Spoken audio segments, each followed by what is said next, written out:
But here we go. Core story. Let me give it to you. I've got a super dark and messed up thriller that I absolutely loved. Alice Feeney. I don't know that I would wholly compare it to those. Like I would, but I wouldn't. It was definitely, in some ways I guess I would. So yes, I will. Let me start over. Yeah.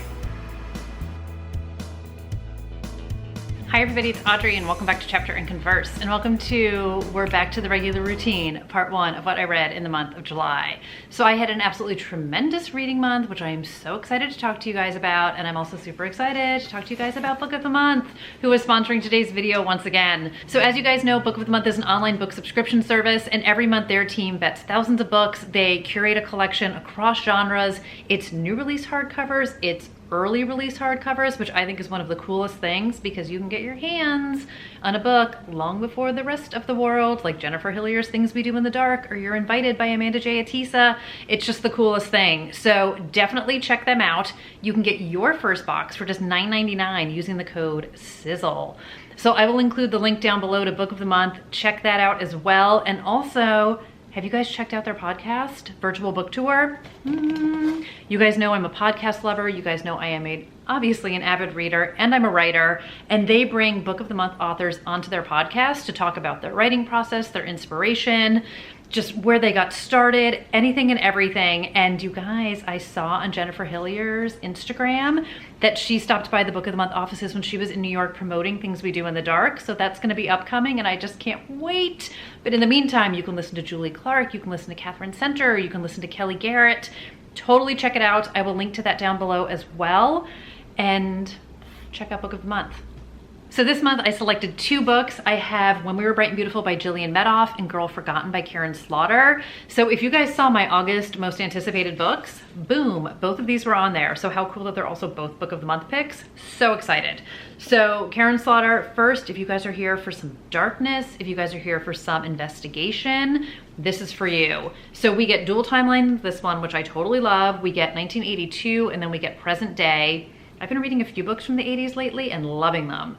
So this one, it says a girl with a secret, an unsolved murder, and one final chance to uncover a killer. So in present day, we're following a US Marshal who's doing some investigating about what happened back in 1982 when Emily Vaughn says she was getting ready for prom, but Emily has a secret, and by the end of the evening, that secret will be silenced forever.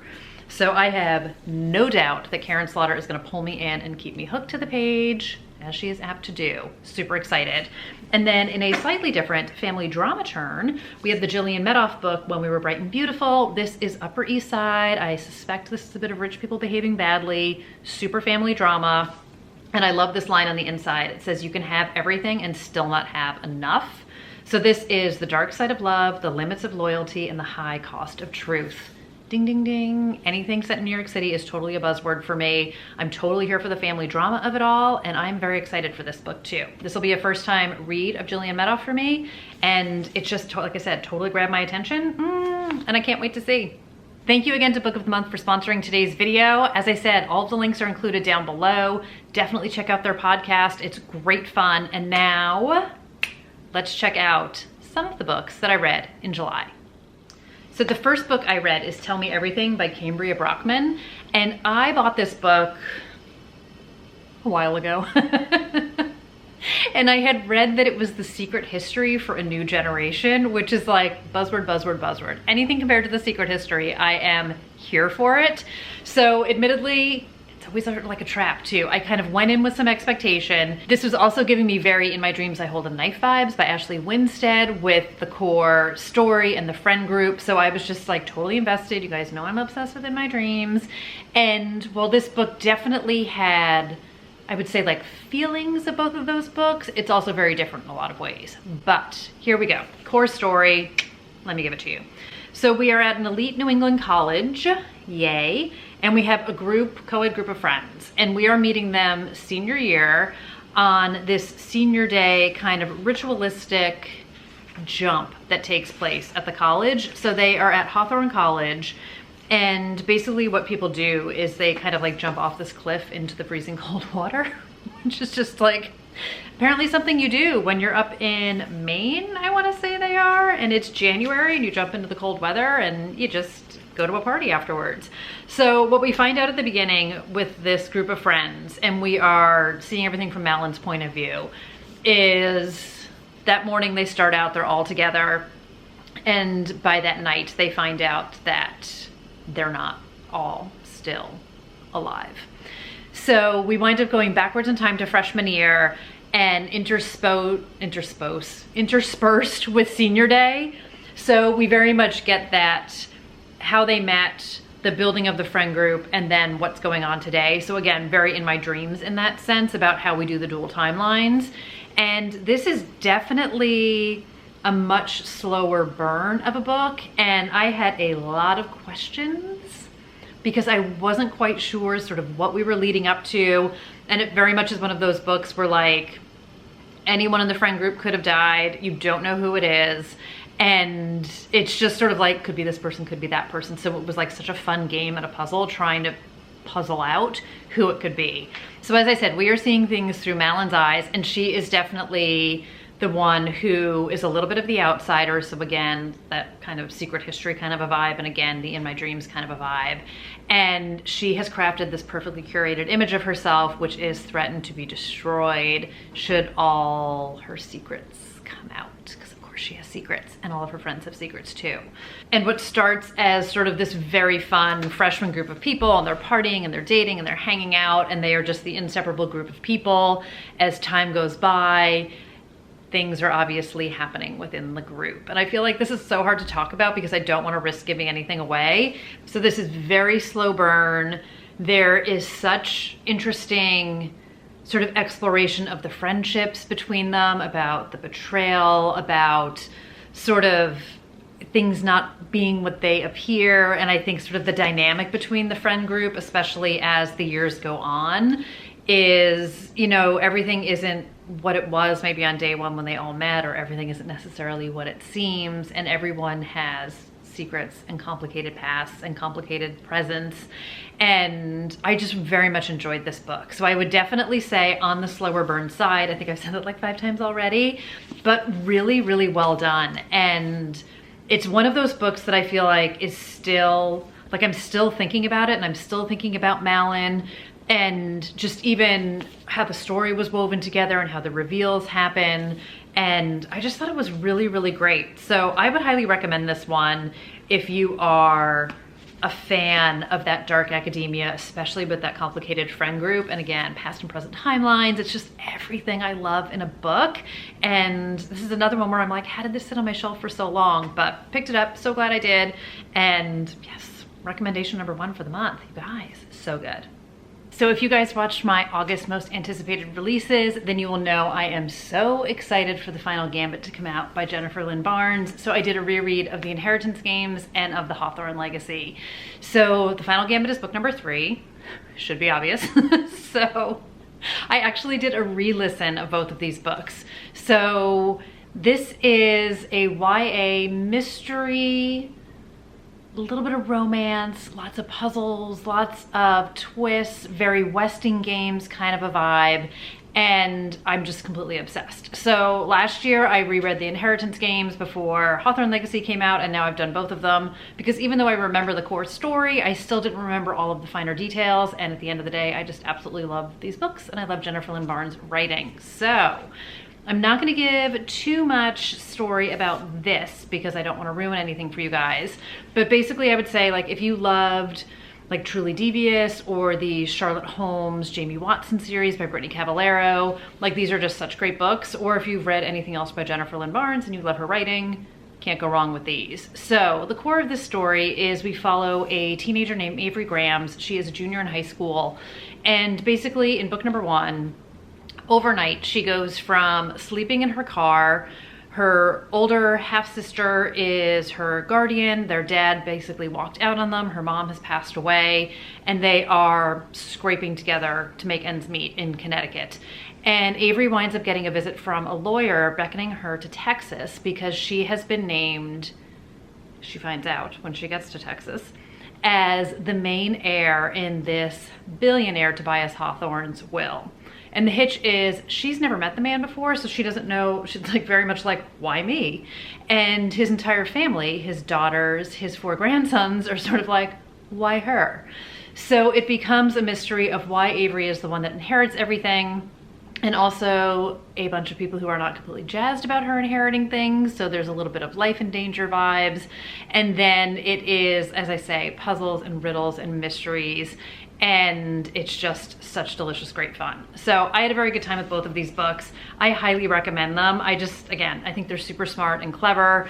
I have physically read them. I have audiobooked them. I don't think you can go wrong in either way. I have dog-eared them to the high heavens, as I tend to do. And I just think they're absolutely great. So I am super curious to see where this trilogy goes. Book number 1, I said this in my Goodreads review, the ending of that book still gives me chills. And it's one of these books where, very much like Truly Devious, where some things are resolved, some doors are left open, new mysteries are introduced, and it's just such a great cast of characters in the whole thing. So rave, rave, rave, love both of these. Now, if you are looking for something soapy and delicious and like steamy, perfect for summer, like binge it in a weekend, like with a cocktail or a mocktail, whatever your preference, My Summer Darlings by May Cobb is all the things. I devoured this book. And when I was trying to decide what to read next, and I was like, I just really want something that I can get lost in, compulsively read, this was it. So I loved The Hunting Wives, which came out last summer, and was so excited to see what she did next. I've got some little tabs going on here. So when I first heard about this book, it was giving me major Witches of Eastwick vibes. And then I was watching the interview that May Cobb did with Sarah DeVello on A Mighty Blaze on YouTube. I'll link it down below in case you guys are interested. And somebody had asked sort of the inspiration of the book, and she talked about how her very good friend Riley Sager often gets inspiration for his books from movies, and she had taken some inspiration from The Witches of Eastwick, in that we have these 3 really good friends and a stranger comes to town and basically upends their life. And that's exactly what happens here. So not Witches of Eastwick, but that core of how the stranger rolls into town and nothing is ever the same for these friends. So in this book, we have the 3 friends, Jen, Kitty, and Cynthia, and they have been friends since childhood. So Jen had gone away to college. She wound up meeting her husband and moving to Austin. This takes place in Texas. And following her divorce, she winds up coming back to her hometown where Kitty and Cynthia still live with their families and their children. And Jen has a teenager as well. So they're reconnecting, kind of falling back into their old patterns and sort of their own old roles. And then we get the stranger that rolls into town, who May Cobb said that she pictured Alexander Skarsgård when she was doing this, which I had read the book and then watched the interview, and then I was like, ooh, that would have been good to know ahead of time because I could totally see him in this. But the character in this is Will Harding, and basically he comes into town and changes everything. So what's really fun about this book is this is just one of those books where it is like a total soap opera, and my advice is to like surrender to it. So is everything plausible? No. Do people act so badly? Yes. Which I loved, which is part of what I loved about The Hunting Wives as well. I just love people behaving badly and getting into trouble and like unapologetically making bad choices and sort of apologetically making bad choices. But it's just this dynamic of the female friendship. And what I really loved is, again, sort of the roles they played in their childhood and how this threesome friendship worked. And then as they are as adults, kind of falling back into those roles, or maybe sort of fighting against the roles of who you play in the friend group. But this is just complete, indulgent, good time fun. And it, again, set in Texas in the summer. You can feel the atmosphere, you can feel the sweat, you can feel the heat. Perfect, perfect summer read. If you liked The Hunting Wives, I think you will like this one as well. I just am totally here for the dishiness of it all. And again, we get the multiple POVs, and I just had such great fun with this. I really, really did. So May Cobb to me is definitely a go-to. I find her super fun. This is definitely steamy. May can write a sex scene. And there was not a ton of that in The Hunting Wives, so I was definitely like, whoa, May, you go, girl. It was just so fun. So if you're looking to get lost in a book, this would be the one. The next book I have is a cozy mystery, and this is Hollywood Homicide by Kellye Garrett. So this is the first in what is currently a 2-book series, and it follows Dana Anderson, sort of amateur detective, detective by day mystery is what it's called. And I had such a fun time with this one. So this is definitely classic cozy. So you get sort of all of those tropes of the amateur detective. In this case, Dana is trying to help her parents who are sort of in jeopardy of losing their house. They need some money, it's going into foreclosure. Dana is a former actress, also trying to like rub some pennies together and find a way to make some money. And she winds up investigating a hit and run accident that happens. So as I said, this is definitely classic cozy in the sense that we get that extended group of friends and sort of that found family, and everyone is sort of like this eccentric, fun, great character. And there's a little bit of love interest, love triangle. There's some misunderstandings, which lead to more misunderstandings. And it's just sort of frothy fun. So when the book opens, Dana and her friends are kind of driving down Hollywood Boulevard, and they get sideswiped by this car. And it turns out that they were quasi-witnesses to a hit and run that happened. And Dana winds up seeing a billboard for a $15,000 reward to solve this mystery. And when Dana connects the dots and realizes that they were there at the time and that the car that sideswiped them could have been the car that hit the woman who died, she is like, I can solve this, I can figure this out, and sort of like hijinks ensue kind of a thing. So one of the things that I loved about this, which is fun because I do love me some Hollywood pop culture-y type of things, is you get a little inside baseball on Hollywood in this one. So there's a lot of commentary on kind of the paparazzi and like the blogger scene. And what was very interesting, so in June I read The Bling Ring by Mary Jo Sales, and what I didn't know, because why would I know, this book actually has a very Bling Ring storyline in it, which was so funny because like just fluke of nature that I happened to read that after all these years, and then I pick up this and I'm like, oh, there's totally like people robbing celebrities' houses when they are out of town and getting away with stuff. And it was just very funny how the two worlds collide. So I had a lot of fun with that. I just sort of loved that connection of it. And I had started physically reading this. I wound up doing the audiobook of this. And again, I just had a fun time with it. So I feel like if you're looking for a cozy with maybe like a little bit of an edge to it, because we are set in Hollywood, there isn't like violence on the page. There's like next to no cursing. There's like literally one curse word. It's kind of like a shtick in the book. And it's just so much fun with the friends. And again, it's sort of like that very hijinksy thing that people get up to. So kind of like Aurora Teagarden-ish, I would say. But I had a really good time with it. So I actually just got book number 2 from the library, so I'm definitely looking forward to reading it and kind of curious to see where their story goes on to. But I really like Dana as a character, and I'm just seeing if like there was anything else on the back that I want to mention. Yeah, like celebrity homes, movie premieres, and it's basically, you know, she sets out to solve this murder and somebody doesn't want her to. So again, her life is in danger. And it's just the hijinks. It's the hijinks of a cozy, but definitely a great book. I also have Like a Sister by Kellye Garrett, which I'm excited to read as well, which is a standalone. But since I already had this one, I thought I would start here. And it was just great fun. So highly recommend.